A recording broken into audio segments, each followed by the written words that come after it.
Assalamualaikum warahmatullahi wabarakatuh. Kembali lagi di channel Egiboy 113. Baik, selamat malam. Saya bersama rekan-rekan dari Regu 1 unit Padalarang. Tadi kita sudah evakuasi sarang tawon.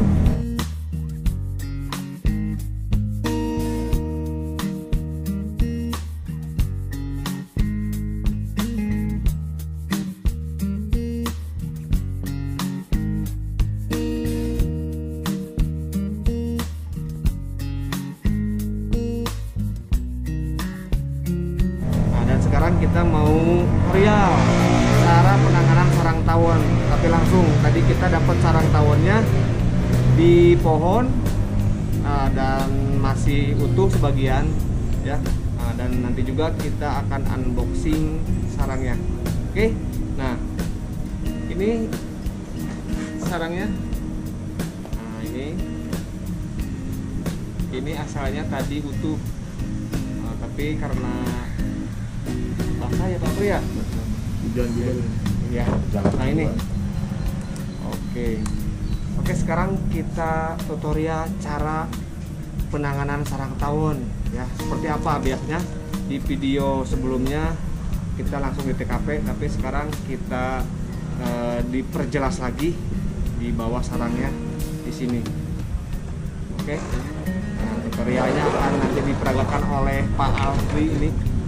Ini posisinya terbalik ya, karena bawahnya udah ambrol, jadi posisinya kita balik.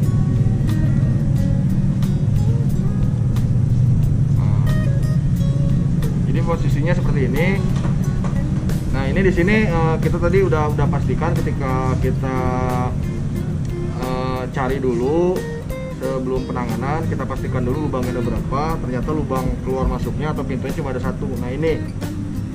Jadi tadi sudah kita pastikan pintu keluar masuknya itu cuma ini. Nah, terus ketika sudah bisa dipastikan pintunya cuma ada satu, langkah berikutnya biasanya kalau di Damkar Kabupaten Bandung Barat itu melakukan penutupan. Lubangnya. Penutupan lubang. Fungsinya apa? Jadi ketika lubangnya sudah ditutup, kemungkinan besar tawon yang ada di dalam sarang nggak bisa keluar. Jadi memudahkan si petugas melakukan penanganan. Jadi contohnya seperti ini.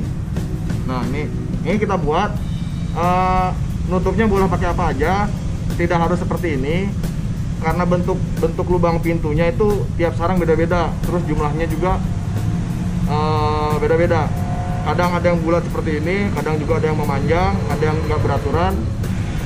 Tiap lubang beda cara menutupnya. Kebetulan ini lubangnya bulat, kita buat seperti ini terus kita tutup. Nah, kita tutup seperti ini. Setelah ini kita tutup, kita tunggu sebentar, kita pastikan tidak ada lubang lagi di tempat yang lain, baru kita suntik dengan obat yang biasa kita pakai. Di mana suntikannya Gi? Nah, setelah ditutup lubangnya, sudah tidak ada tawon lagi yang keluar, biasanya kita suntik. Itu cairannya apa Pak Alfri? Nah ini cairannya kita campurannya bahan kimia, nama zatnya itu dianzinon 600 ya? 600 EC kalau nggak salah. Ini kita uapkan dengan menggunakan pertalite. Nah jadi fungsinya pertalite di sini adalah menguapkan si obat kimia tersebut. Soalnya kalau kita nggak pakai pertalite, yang pertama lama, yang kedua obat juga kita harus pakai lebih banyak. Nah setelah tadi ditutup, terus kita suntik, masukkan obat, nanti si tawon pasti bakal bereaksi. Ciri-cirinya itu bergemuruh, kayak tadi ya? Ya. Bergemuruh beberapa detik, biasanya kurang dari 1 menit bergemuruh, sudah tenang, baru kita bisa eksekusi si sarang tawon tersebut. Nah karena tadi posisinya di pohon, terus tadi Pak Egi juga pinginnya di unboxing. Nah, pinginnya di unboxing, jadi kita ya ini rantingnya dipotong sedikit-sedikit biar bisa ke bawah buat di unboxing. Nah, setelah dinyatakan aman tadi ternyata dalamnya seperti ini. Masih buka aja nih? Ya, boleh. Dalamannya tuh kayak gini. Nah ini ini lapisan dinding luar ya yang pertama. Ini lapisan dinding luar. Nah, ini kalau kita nggak hati-hati dalam penanganan, resiko ke petugas itu besar ya.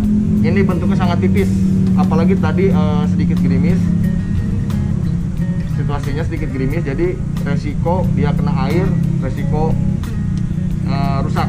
Nah, rapuh seperti ini ya tuh. Nah, terus di dalamnya itu ada beberapa apa namanya ya. Nah, diberin aja. Nah, ini. Nah, gini.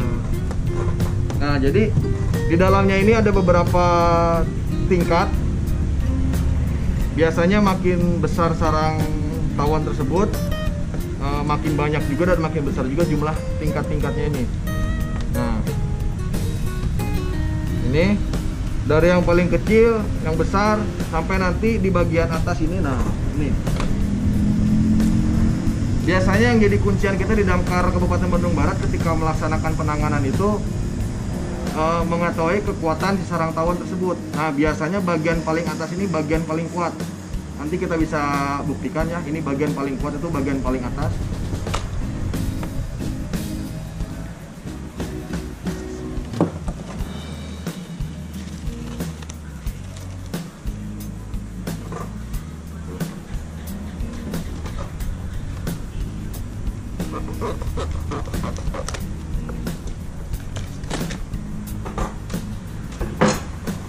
Nah, ini bagian paling kuat dari sarang tawon itu ini.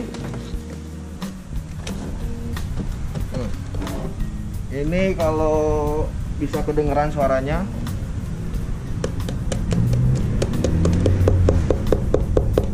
Ya, ini bagian paling kuatnya. Jadi intinya menggantung sarang tawon tersebut ada di sini. Nah, Menopang. Apalagi Pak Haji yang mau dijelaskan? Ya, yang dalamannya apa? Nah, Tadi jadi ini terbuat dari apa? banyak juga yang menanyakan. Jadi masyarakat banyak menanyakan, Pak, sebenarnya sarang tawon itu terbuat dari apa? Nah, itu dia masalahnya. Kita cari infonya juga, belum dapat yang valid. Terus kita juga komunikasi sama tawon susah, makanya. Jadi untuk sementara yang kita tahu itu pembuatan sarang tawon itu terbuat dari macam-macam ya. Ada yang dari tanah, ada yang dari kayu. Ini. Nah, kalau yang dipegang sama saya ini contohnya terbuat dari tanah. Ini terbuat dari tanah. Pak Ijal mau coba rasanya tanah. Jadi ini terbuat salah satu sarang tawon yang terbuat dari tanah. Ya, jenis Vespa apinis ya. Nah, ini sarang tawonnya terbuat dari tanah. Jadi cara membuatnya jujur kita belum tahu, nggak pernah ngikutin juga tawon. Tahu-tahu udah jadi gini, jadi laporan ke kita dari masyarakat. Nah, di dalam sarang tawon ada beberapa bagian tadi sudah dijelaskan. Nah, tingkatan-tingkatan ini biasanya dipakai si sarang tawon itu untuk menetaskan larva ya, menetaskan telur nanti menjadi larva. Boleh kita nanti potong. Nah, ini potong.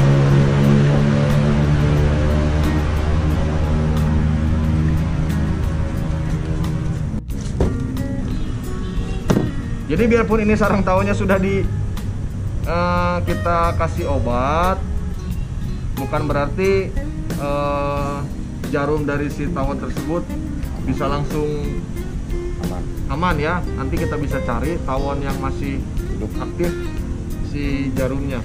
Nah, jadi dari bagian sarang tawon tadi ada yang namanya itu bisa kita bilang ya tingkatan-tingkatan lah, tempat untuk menetaskan telur. Nanti ini yang putih ini belum menetas, ini telur ya.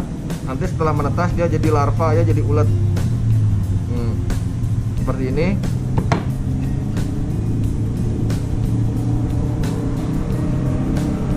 Seperti ini uletnya. Nah, lotnya seperti ini yang nanti bakal menjadi tawon-tawon berikutnya. Jadi makin besar sarang tawon, biasanya makin banyak jumlah larva ya. Nah, ini isinya larva. Nanti ada bagian, biasanya di sarang tawon itu mohon koreksi juga nanti dari rekan-rekan yang lain yang nonton channelnya Egi Boy. Di dalam satu kelompok atau satu sarang biasanya terdapat beberapa tugas yang dilakukan oleh tawon-tawon tersebut. Ada yang tugasnya mencari makan untuk si ratu lebah, ada yang tugasnya mengurus larva-larva ini nanti sampai menetas, ada juga yang kerjanya ngebangun si sarang tersebut. Jadi ketika nanti ininya sudah makin banyak, butuh otomatis tempat yang lebih besar. Nah, nanti ada tawon-tawon pekerja yang bagiannya membesarkan si sarang tersebut. Ya, itu mungkin Pak Egi. Tapi ini Pak Apri kan kebanyakan pas kita penanganan banyak yang minta ini ya larva buat mancing, terus buat dimakan juga, emang bisa ya? Memang banyak yang minta, memang katanya bisa buat mancing, terus ada yang katanya digoreng macam-macam ya. Kalau itu mungkin budaya atau adatnya daerah masing-masing. Cuman biasanya kalau masyarakat ketika kita beres penanganan, masyarakat minta, biasanya kita nggak kasih. Takutnya mereka konsumsi. Ini kan tadi kita penanganannya udah pakai bahan kimia. Takutnya mereka konsumsi, nanti kejadian gimana. Nanti kita pemadam disalahkan. Karena tawon aja 10 detik. Tawon aja 10 detik. 10 detik ya kurang dari 1 menit lah, ya. Ribuan. Ini ya. Nah, ini tadi yang jatuh-jatuh nih. Nah, ini tadi yang di dalam sarang. Ini banyaknya kayak gini. Disarankan beli tahu aja lah, nggak usah makan itulah, nggak usah makan tawon, beli tahu aja masih banyak. Terus ini Mas, ada banyak masyarakat yang menanyakan ketika penanganan madunya kemanain, madunya ada. Nah, jadi banyak juga masyarakat. Jadi ketika ada sarang tawon di rumahnya, Pak, madunya jangan dikemana-manain atau nanyain madu ya. Jadi harus bisa bedain ya. Jadi rekan-rekan harus bisa bedakan mana tawon, mana lebah. Jadi kalau yang ada di depan kita ini namanya tawon, ya umumnya disebutnya tawon. Orang sudah bilang engang.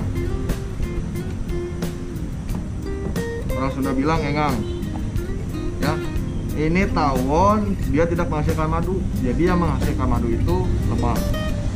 Lebah beda lagi. Lebah cara penanganan ada juga masyarakat Pak Rijal laporan, Pak, ini ada sarang tawon di rumah saya mengganggu. Tahu-tahunya lebah. Ketika kita kasih tahu ini ada madunya, atuh Pak jangan dimusnahkan. Jadi Bapak Ibu mau pelihara, jangan Pak diambil aja madunya. Biasanya gitu. Nah, kalau penanganan lebah kita biasanya nggak pakai obat kimia. Soalnya sayang, kalau lebah dia lebih jinak. Jadi biasanya kita singkirkan saja lebahnya, kita ambil sarangnya, sisakan sedikit sarang lebahnya, nanti dia bakal berkembang biak lagi. Itu lagi. Waktu penanganan Pak Apri pernah nggak penanganan sarangnya yang lebih besar dari ini? Yang paling besar apa? Yang paling besar apa? Parija? Sebesar apa ya? Sebesar motor juga pernah kita? Ya. Pernah. Sebesar motor metik pernah. Toron air, sebesar toron air. Itu sama juga caranya. Caranya sama, cuma biasanya yang beda itu biasanya makin besar sarang tawon, jumlah lubang tadi yang buat dia keluar masuk jumlahnya beda. Terus bisa dibilang makin banyak. Terus bentuk si pintunya juga dia nggak selalu bulat ya, nggak selalu bulat. Kalau bulat tadi gampang, cuma bikin seperti ini. pakai kertas bisa. Tapi kalau bentuknya sudah memanjang atau nggak beraturan, ada lagi teknik-tekniknya. Cuma yang simple ya kayak tadi gitu. Oke. Untuk selama ini Pak Rija sama Pak Alfi untuk penanganan sarang tawon pernah kesengat nggak? Pernah. Atau sering? Sering nggak? Awal-awal mungkin sering ya, sering. Terus kita pelajarin. Jadi memang satu jenis tawon yang kita tahu itu yang berbahaya itu ya ini apinis, apinis. Cuman dia ukurannya kadang-kadang beda-beda. Nah, ini termasuk ukuran yang besar ya. Besar. Ini termasuk ukuran besar. Biasanya dia lebih tenang, karakternya lebih tenang. Biasanya tawon yang lebih tenang itu lebih mudah untuk dikendalikan. Beda lagi dengan tawon jenis ini, cuma ukurannya dia lebih kecil. Itu agresif. Dia kena getaran sedikit aja di areal sarangnya, dia bisa keluar siaga buat nyerang sesuatu yang mengancam sama si tawon tersebut gitu. Terus sama posisi yang lingkaran itu, yang oranye itu, yang kuning itu beda-beda. Kadang yang ada di ujung, yang gede gini. Ada yang di tengah-tengah, ada yang di ujung atas. Biasanya seperti itu kalau pengalaman kita penanganan. Nah, ini tawonnya ukurannya yang besar. Dia warna orange-nya ini dia ada di bagian belakang. Ada juga tawonnya yang lebih kecil, dia biasanya lebih di apa ini ya? Ke atas. Punggung lah, bagian punggungnya gitu. Jadi video ini dibuat bukan untuk memberikan cara kepada masyarakat. Jadi misalkan ketika masyarakat menonton video ini nanti, kita beritahukan caranya, penanganannya seperti apa, resikonya seperti apa. Terus karena merasa sudah tahu tentang tata caranya, masyarakat melakukan penanganan sendiri. Tuh, jadi lebih baik masyarakat ketika ada di rumahnya atau di lingkungannya sarang tawon, lebih baik lapor ke petugas yang sudah biasa menangani ya, seperti itu. Dan diusahakan mungkin Mas jangan dirusak gitu ya. Ya. Sarangnya. Jadi ketika melakukan laporan ke pemadam, misalkan laporan ke pemadam, jangan dulu rusak sarang tawonnya. Jadi biar kita kerjanya juga enak, masyarakat juga yang di sekitar pelapor nanti yang ada sarang tawonnya tidak terancam dengan rusaknya si sarang tawon tersebut. Soalnya kalau sarang tawon kita rusak, dia jadi agresif. Kita juga repot penanganannya Mas. Kita juga repot. Jadi lama gitu. Oke, mungkin cukup sekian saja penjelasan dari kita. Ya.